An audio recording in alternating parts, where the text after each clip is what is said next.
In November of 2006, a Yahoo employee wrote a passionate manifesto about the state of the organization and sent it to every member of the company's 14,000 staff. It started with these words: "I proudly bleed purple and yellow every day, and like so many people here, I love Yahoo." This declaration of loyalty then shifted into a brutal diagnosis of the Yahoo leadership. It would then be leaked and printed in the Wall Street Journal to be read by millions around the world. It would come to be known as the Peanut Butter Manifesto because of what was written next.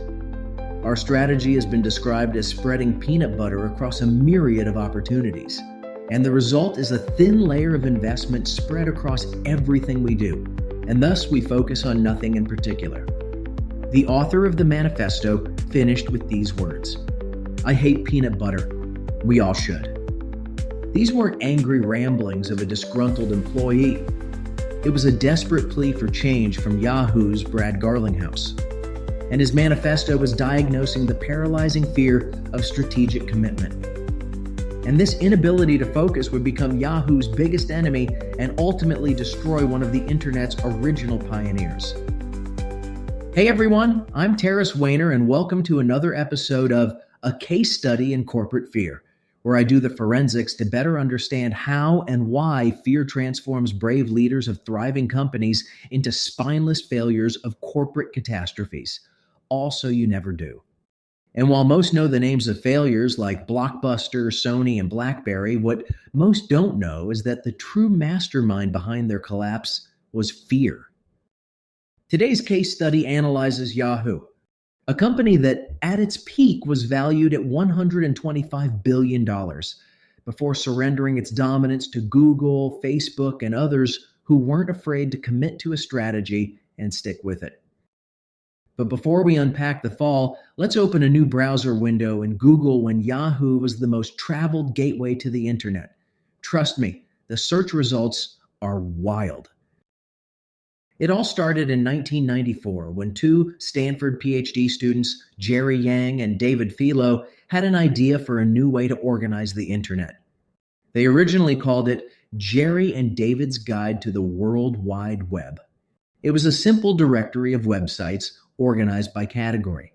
They soon renamed it Yahoo, which was an acronym for Yet Another Hierarchical Officious Oracle. Inspiration for the new name also came from Jonathan Swift's Gulliver's Travels, where the writer defines a Yahoo as a rude, unsophisticated, and uncouth person. As you can probably gather from how they named the company, Yahoo's vision wasn't just to simply organize the internet. They wanted to create a new culture, one that was a radical departure from the more buttoned-up tech companies of its era. And along the way, they pioneered an entirely new office ethos that was quickly copied: open floor plans, casual dress codes, and a work environment that encouraged creativity over corporate formality.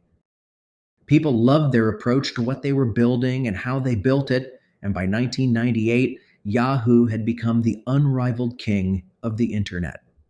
Yahoo.com was the most visited website in the world, with 400 million monthly active users. Think about that. Over 90% of people using the internet worldwide visited Yahoo. During the late 1990s, Yahoo was minting money. Revenue quickly jumped from $84 million in 1997 to over $1.1 billion in 2000, a staggering 1,200% growth in just 3 years. Its market cap hit $125 billion, making it one of the most valuable companies on Earth. And people loved their products and features. Yahoo Mail had 110 million subscribers, dwarfing their competitors.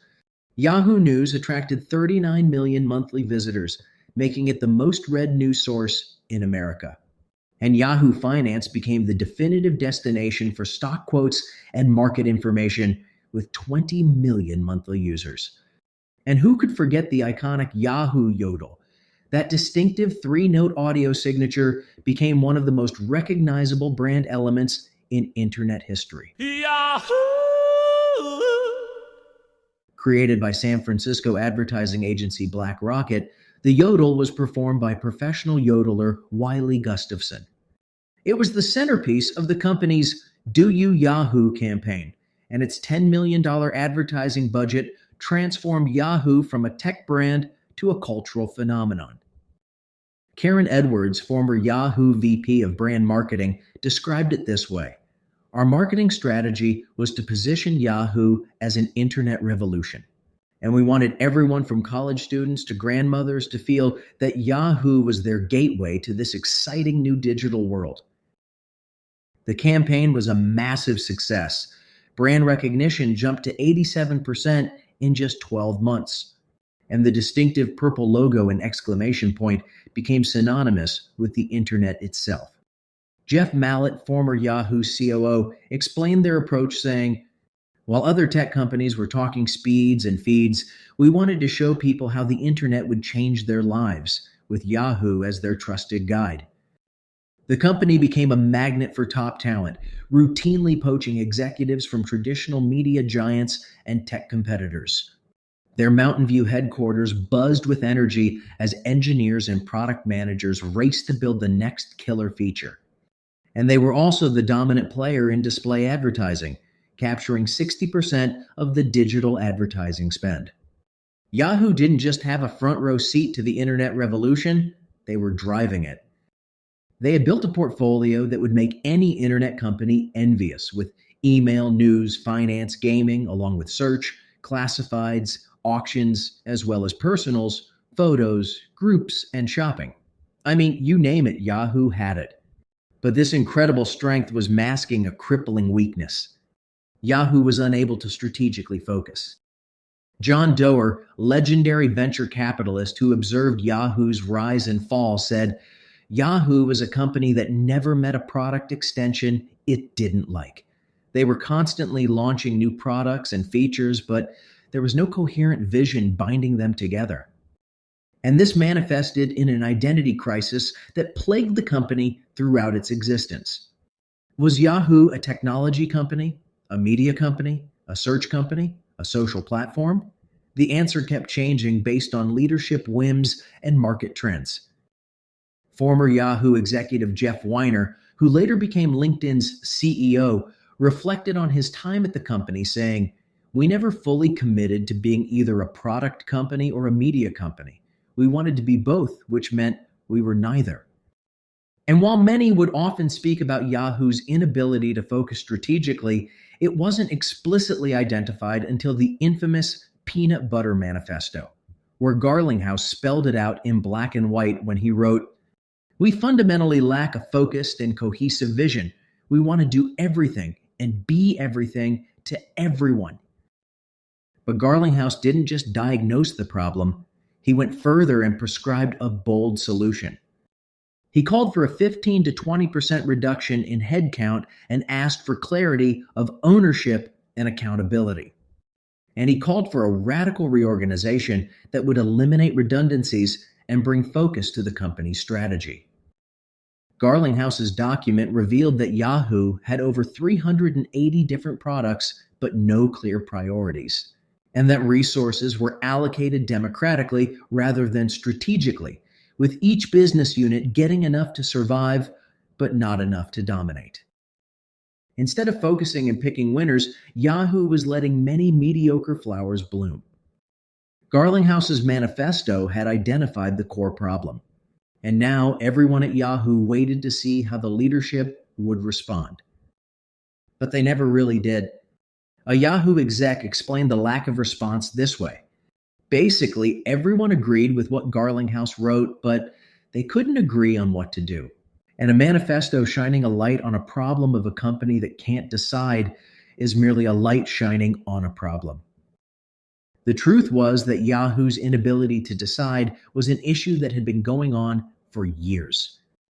Let's jump back to fall of 1998, when Yahoo had the opportunity to license a promising new search technology from two Stanford students named Larry Page and Sergey Brin.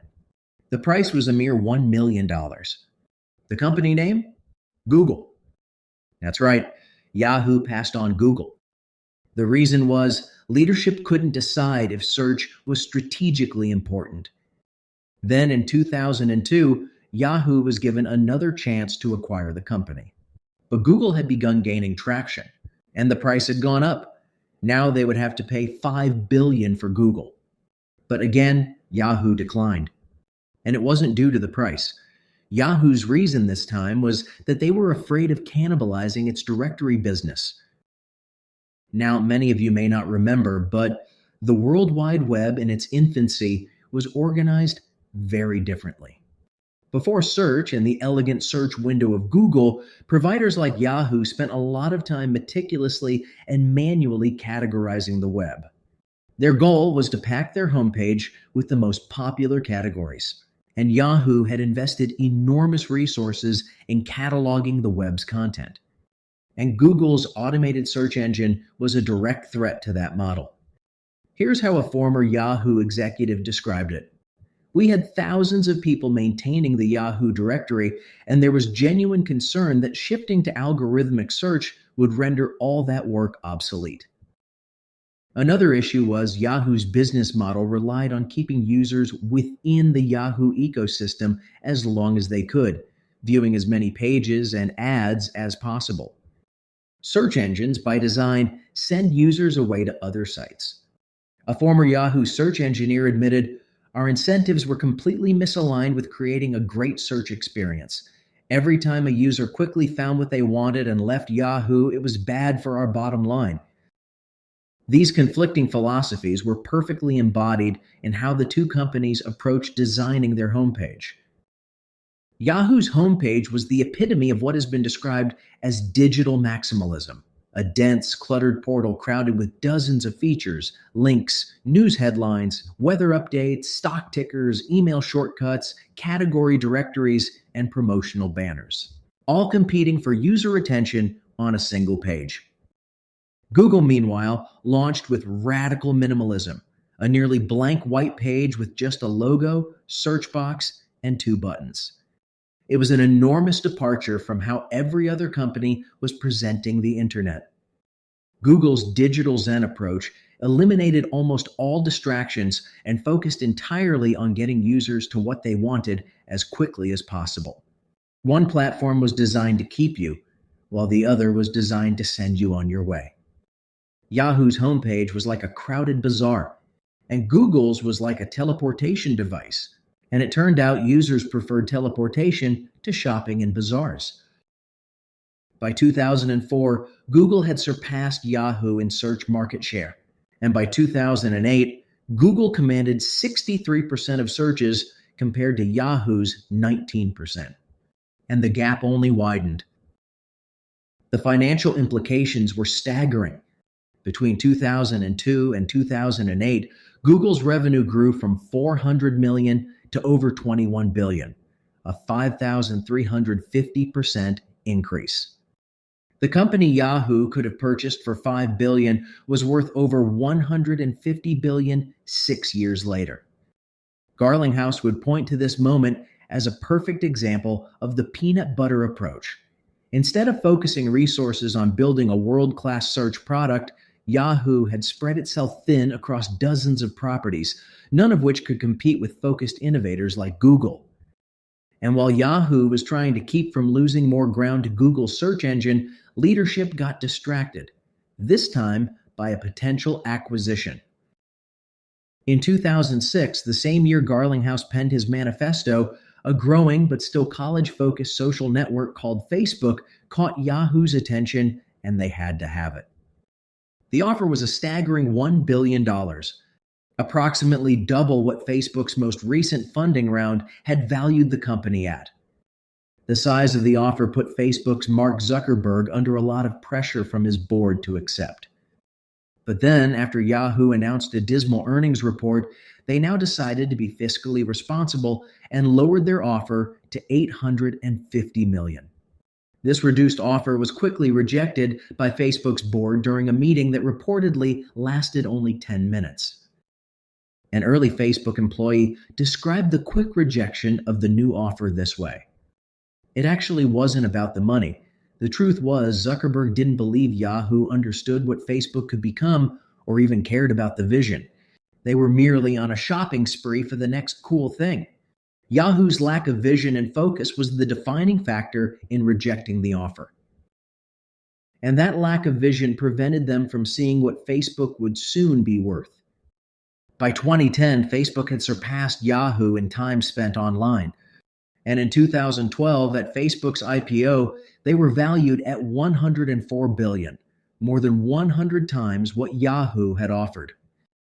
But Yahoo's failure in social media went beyond the failed acquisition. They had their own social products that could have competed with Facebook called Yahoo 360 and Yahoo Groups that had millions of users. But the company would never fully commit resources to social at the expense of other businesses.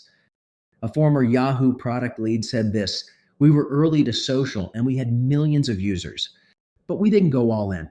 Every time we needed to make a big bet on social, the question always came back to, but what about our other products?" While Facebook was laser focused on connecting the world, Yahoo was working to maintain dozens of unrelated properties. And as always, the story is in the numbers. By 2008, Facebook had 100 million users and was doubling every 6 months. Meanwhile, Yahoo 360 peaked at about 4 million users before the social platform was permanently shut down. This was exactly the kind of strategic paralysis Garlinghouse had pointed out in his manifesto when he wrote, "We lack a focused, cohesive vision. We are reactive instead of charting an unwavering course." While Garlinghouse had specifically called for Yahoo to place our bets and not second guess, the company continued to hedge at every turn, scattering resources across many initiatives rather than going all in on the most promising opportunities, and it was draining to many within the organization. Then in February of 2008, Microsoft offered Yahoo a lifeline, making an unsolicited bid to acquire the company. The bid was primarily driven by Microsoft's strategic desire to quickly become a mightier competitor to Google in online advertising. And their CEO, Steve Ballmer, believed a joint Microsoft-Yahoo entity could dominate the online advertising market and generate at least $1 billion annually. Microsoft's offer was for $44 billion, a 62% premium over Yahoo's market value at the time. It should have been a no-brainer. Every month, Yahoo continued to lose ground to Google in search and digital advertising. And this was a way for Yahoo to join forces with a tech giant that had the resources to compete with Google. But there was a belief among Yahoo's leadership that the company was being undervalued. Jerry Yang, who had returned as CEO in 2007, hated the idea of being remembered as the founder who sold Yahoo too cheaply. Yang believed Yahoo was worth at least $60 billion. This anxiety of having seller's remorse led Yahoo to play hardball in negotiations. First, they flat out rejected Microsoft's initial offer. Then they demanded more money, as well as implemented aggressive anti-takeover measures. Failing to reach an agreement on price, Microsoft grew frustrated and walked away. When the news broke that the sale wasn't going to happen, Yahoo stock plummeted 15% in one day, and the company never recovered. 3 years later, Yahoo was worth less than half of Microsoft's offer. Activist investor Eric Jackson, who fought against Yahoo's rejection, had this to say: "It was the single worst decision in tech history. They turned down $44 billion purely out of pride and misplaced confidence." The Microsoft rejection perfectly illustrated another point from Garlinghouse's manifesto. Yahoo's leadership was afraid to make the tough decisions, articulate them, and stick with them, acknowledging that some people will not like it. Instead, they continued to operate with what Garlinghouse had called a non-cohesive strategy without decisive direction from the top. And this wasn't helped by a continuous revolving door of CEOs. Between 2007 and 2017, Yahoo had 6 of them. This carousel of leadership reflected and reinforced the company's inability to commit. A former Yahoo executive who worked under 4 of the CEOs had this to say: "Each new CEO brought their own vision and strategy, And just as we'd start making progress in one direction, a new CEO would arrive and pivot us in another. Employees started calling it Yahoo whiplash. And this leadership instability created a culture of short term thinking. And employees became reluctant to commit to long term projects, knowing priorities could change with the next CEO. Interestingly, when Marissa Mayer took over as CEO in 2012, she created her PB&J program.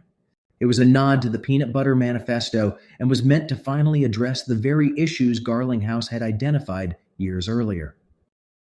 Mayer's PB&J stood for ways to address process, bureaucracy, and jams. The program was an online tool where employees could submit complaints and vote on issues. Problems that received 50 votes or more triggered an investigation by management. And while the program generated a lot of initial enthusiasm, it ultimately faced challenges in addressing and fixing the systematic problems it aimed to fix. The culture of indecision was so deeply ingrained that even with this explicit acknowledgement of the problems, the company could not figure out how to focus on solutions. And ultimately, it did nothing to stop Yahoo's decline. As Yahoo floundered, its most valuable asset, talent, began to flee. A former Yahoo HR director said this: "There was a point around 2010 when getting poached by Google or Facebook became a badge of honor. People weren't even hiding their interviews anymore. The number one reason people gave for leaving wasn't compensation or the work itself, it was lack of confidence in the direction of the company." This talent drain created a vicious cycle. As top performers left, they were replaced by less experienced hires or not replaced at all. This led to a drop in the quality of the Yahoo product, which drove away more users, which reduced revenue, which increased pressure on remaining teams, triggering more departures. As Yahoo's lines of business deteriorated, the company developed a paradoxical approach to survival. They started buying companies. This added the addiction to acquisitions to their current problem of not being able to make strategic commitments. Between 2012 and 2016 alone, under Marissa Mayer's leadership, Yahoo spent well over $2 billion and acquired 53 companies. On the surface, this looks like boldness, but the pattern reveals something quite different. The acquisitions were a series of scattered, defensive moves rather than a coherent strategy. A former Yahoo corporate development executive explained it this way: "Our acquisition philosophy wasn't about building a cohesive future, it was about creating the illusion of progress, buying innovation rather than developing it, checking boxes rather than committing to a direction." The most notorious example was Tumblr, purchased for $1.1 billion in 2013. And just 6 years later, it was sold for less than $3 million, a 99.7% loss. The reason for this disastrous outcome was that Yahoo never fully committed to what Tumblr represented. This from a former product manager who worked on the Tumblr integration. "We bought Tumblr, but were afraid to let it be Tumblr. We were scared that if we committed to its young user base, we would alienate our existing demographic. So we strangled the very thing we paid $1 billion for." Yahoo repeated this pattern across its acquisition portfolio. Of the 53 companies acquired under Mayer, 38 were eventually shut down or divested. Only 4 were considered even moderately successful integrations. A former strategy director said, "Each acquisition gave Yahoo a momentary stock bump and positive press cycle. But without the courage to go all in on a clear strategic direction, these companies became orphan projects rather than transformative additions." This stood in stark contrast to its competitors. Facebook made fewer and more strategic acquisitions. They bought Instagram for $1 billion and WhatsApp for $19 billion, then invested heavily in their growth without fear of cannibalization. Google bought YouTube and Android, then made them central to its ecosystem, even though they represented radical departures from Google's core search business. Again, this situation directly reflected Garlinghouse's warnings. In his manifesto, he had called for Yahoo to decide what businesses should be part of the company and commit to them. The company instead continued acquiring businesses without clear integration plans, spreading its resources ever thinner across an expanding portfolio. When Garlinghouse wrote his Peanut Butter Manifesto, it was intended as an internal document to spark change within Yahoo. He felt comfortable enough to voice his strong criticisms because Yahoo wasn't a company plagued by a culture of fear at the individual level. Employees and executives generally felt safe expressing their opinions and pushing for change. The fear was organizational, a fear of strategic commitment, a fear of saying no, a fear of making big bets. What Garlinghouse didn't anticipate was that his private memo would be leaked to the Wall Street Journal, exploding into public view and creating what TechCrunch described as Yahoo's dirty laundry spread all over the world for everyone to see. Yahoo's PR team spun the memo as evidence of their open, collaborative culture and a senior management team intensely committed to helping Yahoo fulfill its potential. But as you would imagine, it did create an awkward dynamic. And Garlinghouse eventually left the company. Years later, Garlinghouse described this period as emotionally fragile, receiving countless emails from peers and feeling the weight of having his private criticisms made public. The manifesto followed him throughout his career, for better or worse. He went on to join Silver Lake Partners before going on to AOL, then Hightail, and eventually becoming CEO of Ripple. The tragic irony of this story is that Yahoo provided a safe enough environment for Garlinghouse to write his manifesto, but lacked the courage to fully implement the changes it called for. In 2017, the company that could have owned Google and Facebook, that rejected Microsoft's $44 billion offer, that once defined the internet itself, was sold to Verizon for $4 billion. Just 3.6% of its peak value. So what can we learn from Yahoo's collapse? First, the fear of strategic focus is lethal in rapidly evolving markets. As Jeff Bezos famously said, be stubborn on vision, but flexible on details. Yahoo did the opposite. They were flexible on vision, but stubborn on maintaining every product line regardless of strategic importance. Second, fear of cannibalizing your own business often leads to someone else doing it for you. Yahoo protected its directory business from search and its display advertising business from social media companies, only to watch competitors take it all. And third, if someone who works for you is so personally invested in making your company better that they take the time to write a well-thought-out list of issues with solutions, please pay attention to them. Those who do the day-to-day work are not only closest to being able to diagnose the problems, but they also often have the best ideas for how to fix them. Garlinghouse was just one of 14,000 employees at Yahoo, but he wanted the company to succeed so badly that he stuck his neck out, not knowing how it would be received. But companies don't just need more employees like Garlinghouse. They need cultures that amplify these voices rather than neutralize them. If you haven't read it yet, I encourage you to take the time to read Garlinghouse's Peanut Butter Manifesto. I put a link in the show notes. It's a thoughtful, clear, and concise diagnosis of the festering problems of a seemingly successful company. Many companies have similar issues that Yahoo struggled with, and at the core, I guarantee there is some type of fear driving it. In Yahoo's case, these fears masqueraded as prudence, disguising themselves as keeping options open or maintaining flexibility, and posed as the reasonable voice in the room saying, let's not put all our eggs in one basket.